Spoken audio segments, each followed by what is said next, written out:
आज आपण त्याग या शब्दावर जरा वेगळ्या अँगलने विचार करणार आहोत. हो, त्याग आणि त्याची किंमत. आपल्याकडे एक स्रोत आहे जो काही रूपक कथांमधून म्हणजे काही सोप्या गोष्टींमधून हा विषय मांडतो. आणि हे लक्षात घ्यायला हवं की हा स्रोत प्रामुख्याने ख्रिश्चन धर्मशास्त्रावर आधारित आहे. बरोबर. पण त्यातील त्यागाची कल्पना आणि त्याची किंमत हा विचार वैश्विक आहे. त्यामुळे जरी यातील काही संकल्पना नवीन असल्या तरी त्यामागील भावना समजून घेण्यासारख्या आहेत. अगदी. आणि या चर्चेतून आपल्याला एका मोठ्या प्रश्नाचं उत्तर शोधायचं आहे, म्हणजे पाप आणि मुक्तीची खरी किंमत काय असते. आणि ही किंमत 2 पातळ्यांवर मोजली जाते, बरोबर? हो, एक माणूस काय किंमत चुकवतो आणि दुसरी या स्रोतानुसार देव स्वतः काय किंमत चुकवतो. आणि या 2 किंमतींमध्ये जमीन आसमानाचा फरक आहे. चला तर मग सुरुवात करूया. या स्रोतातील एका अगदी साध्या लहान मुलांच्या गोष्टीसारख्या वाटणाऱ्या कथेपासून. करा, एका घरात एक लहान मुलगा आहे. त्याचे पालक त्याला घरातल्या सगळ्या प्रकारच्या जेली खाऊ देतात, पण एका विशिष्ट बरणीतल्या जेलीला मात्र हात लावायला सक्त मनाई करतात. आणि अर्थातच ती निषिद्ध जेली दिसायला सगळ्यात आकर्षक आहे, एकदम चमकदार, रंगीबेरंगी. हो. पालक त्याला सांगतात की बाळा, ही जेली म्हणजे सर्दीचं औषध आहे, ती खाऊ नकोस, आजारी पडशील. अगदी साहजिक आहे. ज्या गोष्टीला नाही म्हटलंय तिकडेच आपलं लक्ष जातं. त्या मुलालाही तसंच होतं. त्याला पालकांच्या काळजीपेक्षा, त्यांच्या आज्ञेपेक्षा स्वतःची इच्छा जास्त महत्वाची वाटते. तो विचार करतो, किती छान दिसते ही जेली, थोडीशी खाल्ली तर काय होईल, आणि तो ती जेली खातो. आणि जसं पालकांनी सांगितलेलं असतं तसा तो आजारी पडतो. इथेच ही साधी गोष्ट एका मोठ्या रूपकात बदलते, नाही का? बरोबर. स्रोतानुसार हे मूल म्हणजे ॲडम, म्हणजे पहिला मानव. पालक म्हणजे देव, आणि ती आकर्षक पण निषिद्ध जेली म्हणजे बायबलमधील ज्ञानाचे फळ. अगदी. देवाने आदमाला ते फळ खाण्यास मनाई केली होती, पण त्याने आज्ञा मोडली. ओके, पण मग ह्या आजारी पडण्याचा अर्थ काय? केवळ शिक्षा? नाही, केवळ शिक्षा नाही. खरं तर यामागे एक शिकवण आहे. आदम हा एका निरागस जीवासारखा होता, ज्याला धोक्याची जाणीव नव्हती. ही आज्ञा त्याला शिस्त आणि आज्ञापालन शिकवण्यासाठी होती. अच्छा. देवाला हे माहीत होतं की या आज्ञेचं पालन न केल्यास त्याचा परिणाम वाईट होईल.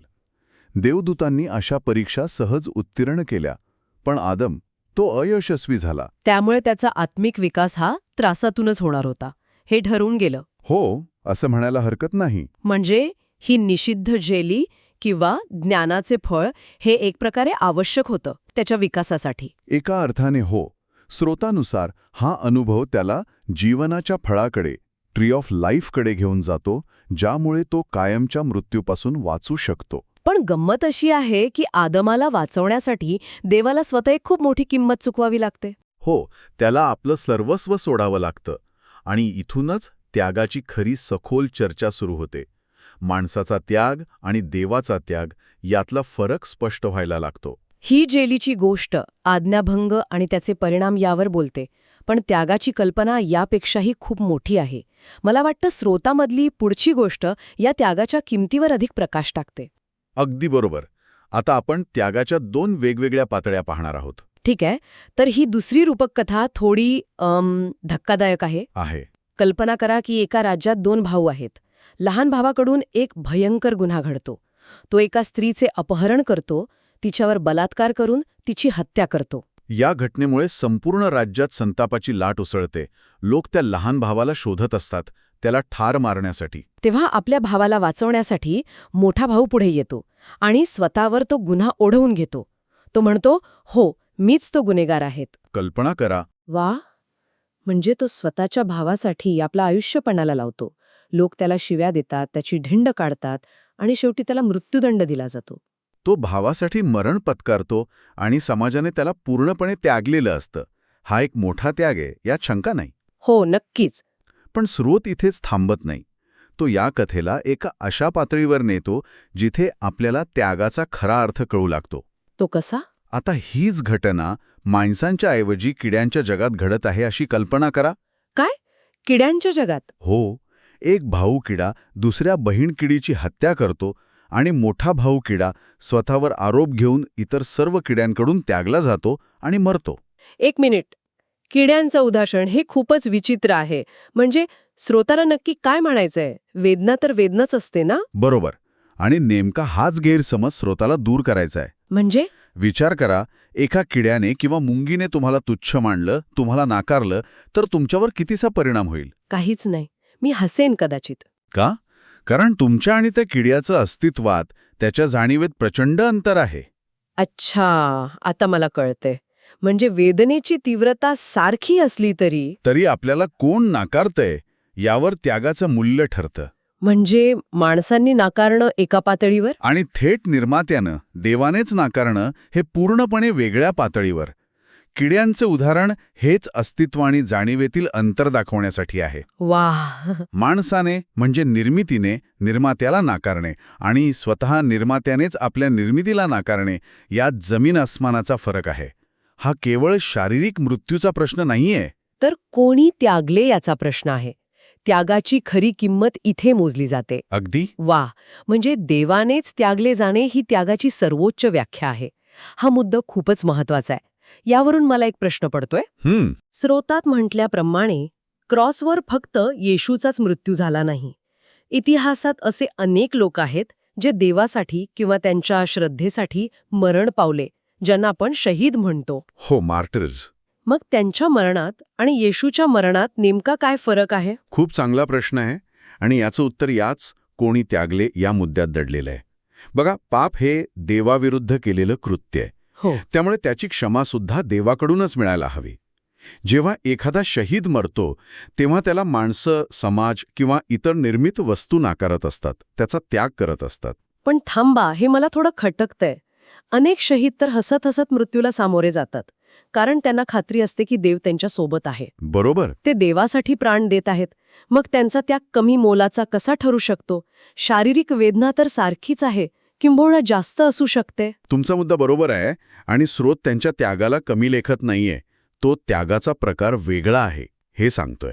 अच्छा. शारीरिक वेदना प्रचंड असली तरी त्या क्षणी तो शहीद देवाच्या सर्वात जवळ असतो. त्याचा मृत्यू झाल्यावर देव त्याला आपल्या कवेत घेतो.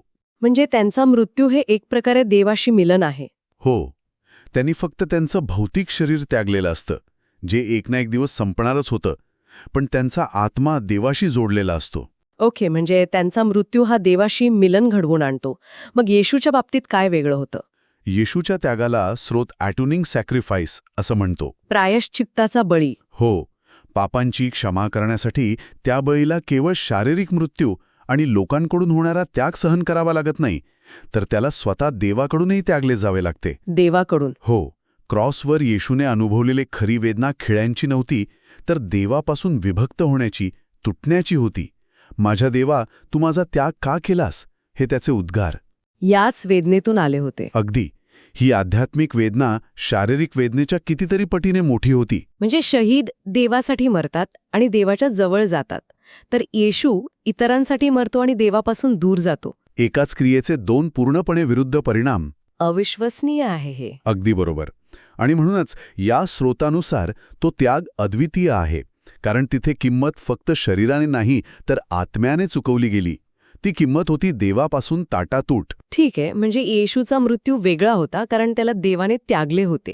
आता मला वाटतं की आपण या चर्चेला पहिला आदम आणि शेवटचा आदम या संकल्पनांशी जोडू शकतो. हो, अगदी. या दोन प्रकारच्या त्यागाचे मापदंड या दोन व्यक्तींवरून ठरतात असं काहीसं या स्रोतात म्हटले का? हो, अगदी अचूक पकडलंय. स्रोत या दोन आदर्शांमधनं त्यागाचे दोन मापदंड सादर करतो. पहिला आदम म्हणजे संपूर्ण मानवजात. ओके. देवाने मानवाला प्रेम करायला शिकवलं, प्रसंगी देवासाठी स्वतःचा जीव देणेइतपत प्रेम करण्याची आज्ञा गेली. म्हणजे जसं आपण शहीदांबद्दल बोललो, ते देवाच्या आज्ञेचं पालन करतात, स्वतःच्या प्राणांची आहुती देतात. हो. आणि जेव्हा तेही आज्ञा पाळतात तेव्हा मृत्यूनंतर काय होतं? देव त्यांना आपल्या कवेत घेतो. त्यांचा त्याग त्यांना देवाच्या जवळ घेऊन जातो. बरोबर. हा मानवासाठी असलेल्या त्यागाचा मापदंड आहे. ओके. आणि शेवटचा आदम म्हणजे येशू, जो स्वतः देव आहे, त्याच्यासाठी हा मापदंड कसा बदलतो? तो तर निष्पाप आहे, निर्माता आहे. इथेच सगळा फरक आहे. तो निर्माता आहे, निष्पाप आहे आणि त्याच्या इच्छेशिवाय त्याला कोणी मारू शकत नाही. बरोबर. त्यामुळे त्याच्यासाठी भौतिक मृत्यू हा मानवासारखा त्याग असू शकत नाही. जर त्याला मानवाच्या पापांची किंमत चुकवायची असेल तर त्याला अशी किंमत चुकवावी लागेल जी मानवाच्या कल्पनेपलीकडची आहे. हे खूपच विरोधाभासी वाटतंय. म्हणजे स्रोत असं म्हणतोय की एकच क्रिया, मृत्यू, एकाला देवाच्या जवळ नेते आणि दुसऱ्याला, जो स्वतः देव आहे, त्याला देवापासून दूर नेते. हो, हेच तर त्याचं वेगळेपण आहे. यामागची विचारसरणी स्रोत आणखी स्पष्ट करतो का? हो, करतो.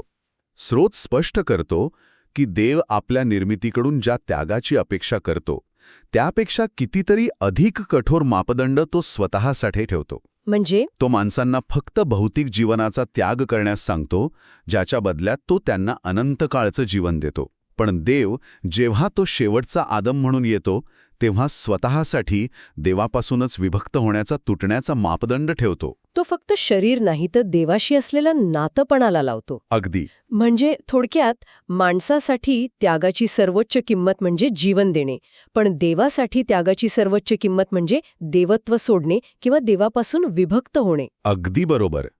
एकाच क्रियेचे दोन भिन्न आणि विरोधी परिणाम. पहिल्या आदमचा मृत्यू त्याला देवाशी जोडतो, तर शेवटच्या आदमचा मृत्यू त्याला देवापासून तोडतो. हाच मानवी त्याग आणि दैवी त्याग यांतील मूलभूत फरक आहे. बरोबर. तर आज आपण एका साध्या जेलीच्या गोष्टीपासून सुरुवात केली आणि देवाकडून त्यागले जाण्याच्या एका अत्यंत गहन संकल्पनेपर्यंत पोचलो. प्रवास मोठा होता. या संपूर्ण चर्चेतील मुख्य मुद्दा हाच आहे की त्यागाचं स्वरूप आणि त्याची किंमत ही त्याग करणाऱ्याच्या स्थानावर अवलंबून असते. निर्माता आणि त्याची निर्मिती यांच्यासाठी त्यागाचे मापदंड पूर्णपणे भिन्न आहेत. अगदी बरोबर. हा स्रोत त्यागाचं मोजमाप केवळ शारीरिक कृतीने नाही, तर त्याग करणारा आणि अंतिम सत्ता म्हणजे देव यांच्यातील नात्याने करतो. बरोबर. आपल्यासाठी कदाचित शारीरिक वेदना सर्वात मोठी गोष्ट असेल, पण या स्रोताच्या दृष्टिकोनातून देवाकडून स्वीकारले जाणे किंवा त्यागले जाणे ही आध्यात्मिक वास्तविकता त्यापेक्षा कितीतरी अधिक महत्वाची आहे. ही सगळी चर्चा मला एका मोठ्या प्रश्नावर आणून सोडते. या स्रोतातील तर्काप्रमाणे जर देवापासून विभक्त होणे हाच सर्वात मोठा आणि अंतिम त्याग असेल, तर याचा अर्थ असा होतो का की देवाशी जोडलेले असणे हेच या जगातलं अंतिम मूल्य आहे, अगदी आपल्या स्वतःच्या जीवनापेक्षाही अधिक मौल्यवान? विचार करण्यासारखा प्रश्न आहे. यावर नक्की विचार करा.